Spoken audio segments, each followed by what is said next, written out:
Hi guys, ഇന്നിപ്പോൾ നോമ്പ് മൂന്നായില്ലേ. ഇന്ന് ഞാൻ ദോശ ഉണ്ടാക്കുന്നത്. പത്തിരി 2 ദിവസം കഴിച്ചപ്പോൾ തന്നെ എല്ലാവർക്കും അടുത്ത്. അപ്പോൾ ഒന്ന് ദോശ പിടിക്കാൻ വിചാരിച്ചു. അപ്പോൾ അടുപ്പത്ത് വെച്ചിട്ട് തന്നെ ഉണ്ടാക്കുന്നത്. ചട്ടി ചൂടായപ്പോൾ എണ്ണ തേച്ച് കൊടുത്തു. പിന്നെ നല്ല ചൂടായി തന്നെ നല്ല മാവ് ഒഴിച്ചെടുത്തു. ഇന്ന് സ്പെഷ്യൽ വെറൈറ്റി ഐറ്റംസ് ഒക്കെ ഉണ്ട്. ദോശയും പിന്നെ ബീഫ് റോസ്റ്റ് കൂടിയാണ് ഇന്നത്തെ ഫുഡ്. ബീഫ് റോസ്റ്റ് ബാക്കി വന്നു. അപ്പോൾ എന്തായാലും നമ്മളത് എടുക്കുമല്ലോ. അപ്പോൾ ദോശ ഇതാ സെറ്റായിട്ടുണ്ട്. നമുക്കതെടുത്ത് മാറ്റാം. എന്തായാലും എന്നും ഒരേ കടിയായാൽ എല്ലാവർക്കും മടുക്കും, അത് സാധാരണയാണ്. അപ്പോൾ മടുക്കാത്തൊരു കടി ഞങ്ങൾ വീട്ടിൽ ദോശയാണ്. ദോശ എന്ന് കഴിച്ചാലും മടുക്കില്ല. അപ്പോൾ ഇന്നത് ദോശ ആക്കി ഗൈസ്. ഇന്ന് സേമിയ പായസമാണ് ഞാൻ ഉണ്ടാക്കുന്നത്. അപ്പോൾ തേങ്ങ ചിരകാം.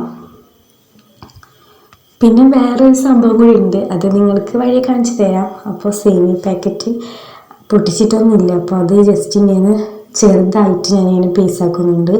കുക്കർ നല്ല ചൂടായതിന് ശേഷം സേമിയ നല്ല രീതിയിൽ വറക്കാം. അപ്പോൾ വറുത്തതിന് ശേഷം അത് ചെറുതായി ബ്രൗണായി മാറുമ്പോൾ നമുക്ക് വെള്ളമൊഴിച്ച് വേവിക്കാൻ വെക്കാം. ഇപ്പോൾ ഗൈസ്, നിങ്ങൾ ലൈക്ക് ചെയ്യാതല്ലേ കാണുന്നത്, എനിക്കറിയാം. അപ്പോൾ എന്തായാലും ലൈക്ക് ബട്ടൺ അമർത്തിയേക്കണേ. പിന്നെ ചാനൽ സബ്സ്ക്രൈബ് ചെയ്യാതെ കാണണമെങ്കിൽ എന്തായാലും ഒന്ന് സബ്സ്ക്രൈബ് ചെയ്യാൻ മറക്കല്ലേ. അപ്പോൾ നമ്മൾ വേവിക്കാൻ വേണ്ടി വെള്ളം ഒഴിച്ചു. ഇനി ഇതിലേക്ക് ഉപ്പിട്ട് കൊടുത്തു, പിന്നെ പഞ്ചസാര ഇട്ട് കൊടുത്തു. എല്ലാതും ഒറ്റയടിക്കാണ് നമ്മൾ ചെയ്യുന്നത്, കുക്കറിലാണല്ലോ. അപ്പോൾ പിന്നെ പഞ്ചസാര ഇവിടെ കിടക്കട്ടെ. ആവശ്യത്തിന് മധുരം ഇട്ടു. ഇനി നമുക്ക് കുക്കർ മുടിച്ച് വിസിൽ ഏൽപ്പിക്കാം. അപ്പോൾ 2 വിസിൽ വന്നത്. സംഭവം റെഡി ആയിട്ടുണ്ട്. ഇത് 1-ാം പാല്, അപ്പുറത്തത് 2-ാം പാലാണ്. നമുക്ക് ജസ്റ്റ് തിളപ്പിക്കാൻ വെക്കാം. പിന്നെ 2-ാം പാൽ ഒഴിച്ചെടുത്ത് ജസ്റ്റ് അതിങ്ങനെ തിള വരുമ്പോൾ നമുക്ക് ഏലക്കായ പൊടിച്ചത് ഇട്ടെടുക്കാം. ഒരു ഫ്ലേവറിന് വേണ്ടിയിട്ടാണ് ഏലക്കായ പൊടിച്ചത് ഇട്ട് കൊടുക്കുന്നത്. 2 ഏലക്കായ പൊടിച്ചതാണ് ഞാൻ ഇട്ടെടുത്തിട്ടുള്ളത്. ഇപ്പോൾ നല്ല തിളച്ചു. ഇനി നമുക്ക് ആദ്യത്തെ പാൽ ഒഴിച്ചു കൊടുക്കാം. ഇപ്പോൾ ഞങ്ങളിവിടെ തേങ്ങാപ്പാലിലാണ് ഉണ്ടാക്കുന്നത്. തേങ്ങാപ്പാലിനേക്കാളും ടേസ്റ്റ് പശുമ്പാലിട്ട് ഉണ്ടാക്കുന്നതാണ്. പിന്നെ ഇതാണ് ഞാൻ പറഞ്ഞ വെറൈറ്റി സംഭവം. ഇതാണ് പഴം വെള്ളരി. അതാണ് ജ്യൂസ് അടിക്കാൻ പോകുന്നത്. തേങ്ങാപ്പാലിലാണ് ജ്യൂസ് അടിക്കുന്നത്. പാലിൽ വേണമെങ്കിൽ അടിക്കുക. അപ്പോൾ ആദ്യം പഴവെള്ളരി അടിച്ചു കൊടുത്തു, പിന്നെ കുറച്ച് പഞ്ചസാര ഇട്ട് കൊടുത്തു.